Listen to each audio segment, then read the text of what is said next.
Good morning to all. Myself Chirag B. Patel, lecturer in Electrical Engineering Department, VPMP Polytechnic, Gandhinagar. Subject name DC machine and transformer.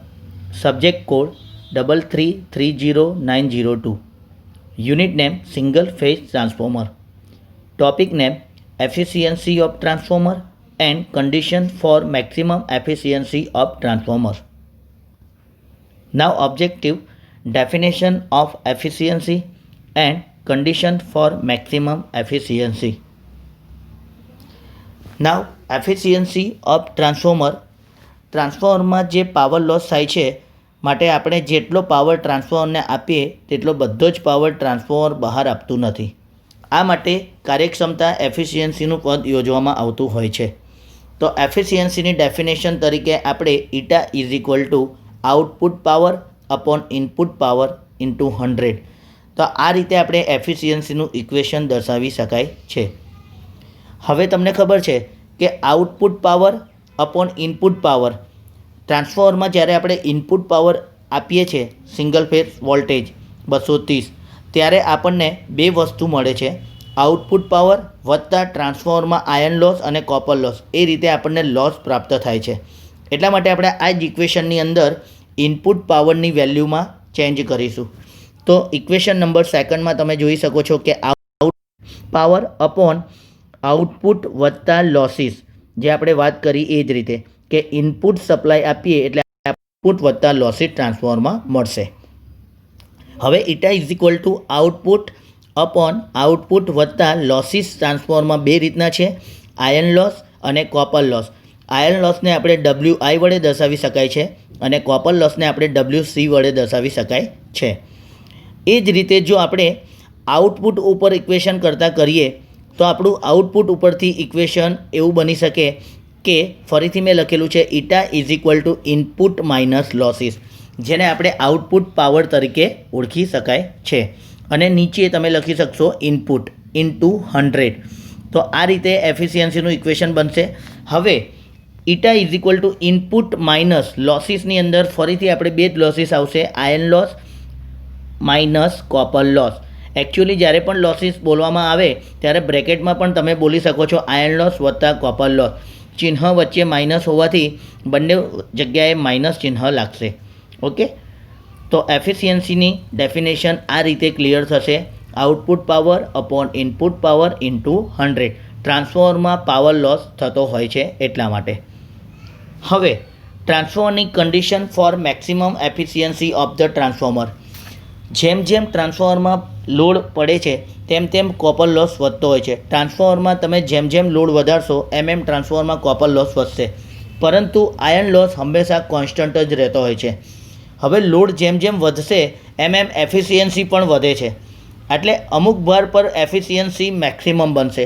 ટ્રાન્સફોર્મરની એક condition એવી આવશે જ્યાં condition કેવી બની જશે, મેક્સિમમ, અને ત્યાર પછી લોડના વધારાની સાથે એફિશિયન્સીમાં ઘટાડો થતો હોય છે.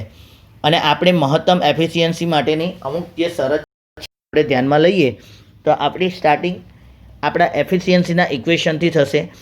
Efficiency is equal to output upon input power. આ વખતે પણ આપણે આઉટપુટ પાવરને ઇક્વેશન કરતાં કરીશું, જેમ આપણે લાસ્ટ ટાઈમ આપણે ધ્યાન આપ્યું એ રીતે કે output power is equal to input minus losses upon input power. હવે ટ્રાન્સફોર્મરમાં તમે ઇનપુટ પાવર આપો તો ઇનપુટ પાવર એટલે પ્રાઇમરી વાઇન્ડિંગનો સપ્લાય વોલ્ટેજ V1. જેવો આપણે ટ્રાન્સફોર્મરમાં V1 આપીશું એટલે પ્રાઇમરી કરંટ I1 ઇન્ડ્યુસ થશે, અને જે ∅1 એંગલ બને છે એ આપણને વેલ્યુ સાથે કનેક્ટેડ થશે. તો ઇનપુટ પાવરની વેલ્યુ છે V1 I1 cos ∅1, જ્યાં આપણે અહીંયા લખેલ છે. હવે આયર્ન લોસ, જેને આપણે WI વડે દર્શાવી શકાય છે. ફૂલ લોડ કોપર લોસ બોલીશું આપણે આ વખતે, જેને આપણે WC full load copper loss તરીકે પણ ઓળખી શકાય છે. હવે આ વેલ્યુ આપણા ઇક્વેશનમાં આપણે મૂકીશું, eta is equal to input minus losses upon input, જ્યાં આપણે આ વેલ્યુ મૂકી દઈશું. તો eta is equal to input પાવરની જગ્યાએ આપણી વેલ્યુ બનશે V1 I1 cos ∅1 માઇનસ લોસીસની જગ્યાએ આપણે બ્રેકેટમાં લખીશું આયર્ન લોસ વત્તા કોપર લોસ. તો આપણે WI પ્લસ WC દર્શાવેલ છે. અપોન ઇનપુટ પાવરની જગ્યાએ ફરીથી આપણી વેલ્યુ અંદર લખેલી જ છે V1 I1 cos phi 1. Okay, હવે ઇક્વેશન કરતામાં આપણે આયર્ન લોસ અને કોપર લોસને થોડા બ્રેકેટમાંથી અલગ કરીશું. Eta is equal to V1 I1 cos phi 1 minus WI minus WC upon VI upon into I1 into cos phi 1. બ્રેકેટમાંથી આયર્ન લોસ અને કોપર લોસ છૂટા કરી દીધા. હવે મેથેમેટિક્સ પ્રમાણે આપણે ઉપર અને નીચે જો ડિવાઇડેડ તમે જોઈ શકો છો, ડિવાઈડ કરીએ તો આપણું ઇક્વેશન ઇટા V1 I1 cos phi 1 upon V1 I1 cos phi 1 બંને એક બાજુ ઉપર નીચેથી ઉડી જશે, એટલે એ બંને માટે 1 વધશે. ચિહ્ન વચ્ચે માઇનસ છે, minus WI upon input power જેને આપણે V1 I1 cos phi 1 વડે દર્શાવેલ છે. ફરીથી માઇનસ WC એટલે કોપર લોસ અને નીચે input power V1 I1 cos phi 1. તો આ રીતે આપણે મેથેમેટિકના રૂલ્સ દ્વારા આ વેલ્યુ આપણે બહાર પાડી. હવે આપણે જાણીએ છીએ કે લોસીસની અંદર જ્યારે કોપર લોસની value WC is equal to I1 square into R01 હોઈ શકે જો આપણે ટ્રાન્સફોર્મરને પ્રાઇમરી સાઇડ રિફર કરેલ હોય તો હવે આપણે આ વેલ્યુ આપણા ઇક્વેશનની અંદર મૂકીશું કોપર લોસની.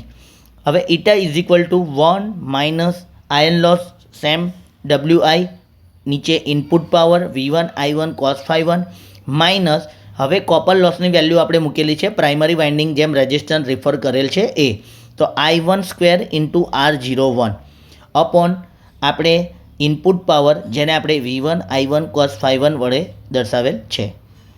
ઇટા is equal to 1 minus WI upon V1 I1 cos phi 1 minus I1 into R01 upon V1 cos phi 1. આપણા લાસ્ટ ઇક્વેશનમાંથી I1 ઉપરથી અને નીચેથી I1 બંને જતા રહેશે. નાવ ફોર મેક્સિમમ એફિશિયન્સી, જ્યારે કોઈપણ કન્ડિશન મેક્સિમમ હોય ત્યારે એનું ડિફરન્શિયલ આન્સર 0 હોય છે. તો આ વખતે આપણું જે ડિફરન્શિયલ ઇક્વેશન જે છે એ આપણે ડી ઇટા અપોન DI1 0 વડે દર્શાવેલ છે. કોઈપણ કન્ડિશન મેક્સિમમ હોય ત્યારે ડી ઇટા અપોન DI1 આપણે ડિફરન્શિયલ કરેલ છે જેનો આન્સર 0 થાય છે. તો ટોટલ ઇક્વેશન આપણું જે હતું એના ઉપર આપણે ડિફરન્શિયલ કરીશું તો d eta upon DI1 is equal to 1નું ડિફરન્શિયલ આન્સર આવશે 0 minus WI upon V1 I1 cos phi 1. હવે કરંટ વિરુદ્ધ આપણે ડિફરન્શિયલ કરીશું અને કરંટ છેદમાં છે તો આપણે એક કરંટ અંદર એડ થશે તો -1 અપોન I1 માઇનસ I1નું ડિફરન્શિયલ ઇક્વેશન 1 થશે into R01 upon V1 cos phi 1 અને આખા પદનો આન્સર જે આપણે કન્ડિશન ફોર મેક્સિમમ છે તો એ આખા પદનો આન્સર થશે 0. હવે જે અહીંયા આપણે માઇનસ અને માઇનસ બંને પ્લસ થશે એટલે WI upon V1 cos phi 1 into I1 square કરંટનો વર્ગનો I1નો સ્ક્વેર થશે is equal two R01 into 1 એટલે R01 બોલી શકાય અપોન V1 cos phi 1. હવે બંને બાજુ તમે જોઈ શકશો કે V1 અને cos phi અને સામેની બાજુ પણ V1 અને cos phi બંને આપણે ઉડી જશે તો બંને બાજુથી આપણે ઉડાડી દઈએ તો WI upon I1 square is equal two R01 વડે આપણે એને જોઈ શકાય છે. હવે આપણે જે copper loss WC is equal to I1 square into R01ની વેલ્યુ આપણે આ ઇક્વેશનમાં મૂકેલ હતી. હવે આપણે કોપર લોસની વેલ્યુ હતી તો આ વખતે આપણે આયર્ન લોસને ઇક્વેશન કરતા તરીકે બનાવીએ તો નીચેના પદમાંથી V1 cos phi 1 અને આ બાજુથી પણ V1 cos phi 1 જતા રહે તો આપણા ઇક્વેશન બનશે WI is equal to I1 square into R1. એટલે તમે જોઈ શકો છો કે જે કોપર લોસ હતો એ જ આપણો આયર્ન લોસ થઈ ગયો. એટલે જે આપણી વધતો રહ્યો કોપર લોસ વધતો રહ્યો પરંતુ આયર્ન લોસ કોન્સ્ટન્ટ હતો, પરંતુ ભાર વધવાની સાથે જ્યારે એફિશિયન્સી વધે છે ત્યારે એક સમય એવો આવે છે જ્યારે એફિશિયન્સી મહત્તમ બને છે. એ કન્ડિશન આ આપણે કહી શકાય કે iron loss is equal to I1 square into R01. એટલા માટે ઇક્વેશન થશે iron loss is equal two copper loss. તો બંને ઇક્વેશન તમે જોઈ શકશો કે સેમ દેખાય છે એટલા માટે. એટલું જ જે ભાર પ્રમાણે કોપર લોસની કિંમત આયર્ન લોસ જેટલી થાય છે તે ભાર પ્રમાણે એફિશિયન્સી મહત્તમ થાય છે. એટલા માટે બંને સમાન વેલ્યુ થાય ત્યારે જ તમારી કન્ડિશન કેવી બનશે? મેક્સિમમ. Thank you.